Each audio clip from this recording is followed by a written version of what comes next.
Okay, now for part two. I'm telling you, these shelves are something else. I've been working on them all morning. So I have one there. I put these little buckets over there so I can put all my little powders or like my additives to go into the soaps. I am going to put my essential oils. I have smaller bottles too that I'm gonna put some in those buckets, those little bins. And I have started to put my mixer, my soap mold. I realize I have to buy 30 of these to slip in here. So when I cut my soap, I can put them on these trays and just slip them into these slots, and it will be easier than cutting them and taking them one by one and placing them on the shelf. So if I just put them in it, when I cut them, put them in those trays and set them in, that will work better.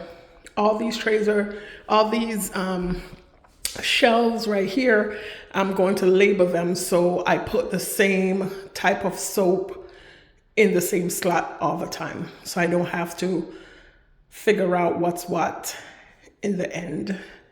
I start to put all my little buckets and stuff like that that I need in that corner. So I'm still at it. My niece is coming over to help me. I did say in the first video that I wanted to put a little couch, but guess what? This is not a sitting area, it's a working area. So I put that rack right there because I realized I have some jugs that I want to put there, and I won't have enough space to put those jugs. So, and those are something I need. Trying to keep this counter clutter free because when I do my soaps to have them cure, I have to put them all there. Let me show you what I mean by that. So these are my molds, and when the soap's in there, I need to put them down like that so they all line up to cure. So I really want to keep this counter space as clutter free as possible. I'm going to put, I have a jar filler that I'm going to put right in this space where it will fit right in this space because it's a little high and it's a perfect spot for it. So that's what I'm doing. I'm telling you, it has been a morning. I don't know if today I'm gonna be done with all this, but gonna try my best to get as much done as possible, so I can start working in here. As I say again, today the guy comes and he's gonna put my island in here, and I can't wait. I am so happy for that. There you go. That's my jar filler. You just put the stuff in here and just pump, and all my lotions, that's what I use it for, to fill my lotion bottles, will come out here. Back here you just set the little, how much you want it, and then when you pull the handle, that's the amount that will go into the bottle. I do like this jar filler. I know there's others out there that's, automatic, but, or electric. It was a little bit too expensive for me, knowing that I'm a small business. So I buy the one that I could afford, and that's the one. It does the job. I don't mind it, so it's okay for now. I know a lot of people are gonna ask, where's my sink and where's my water?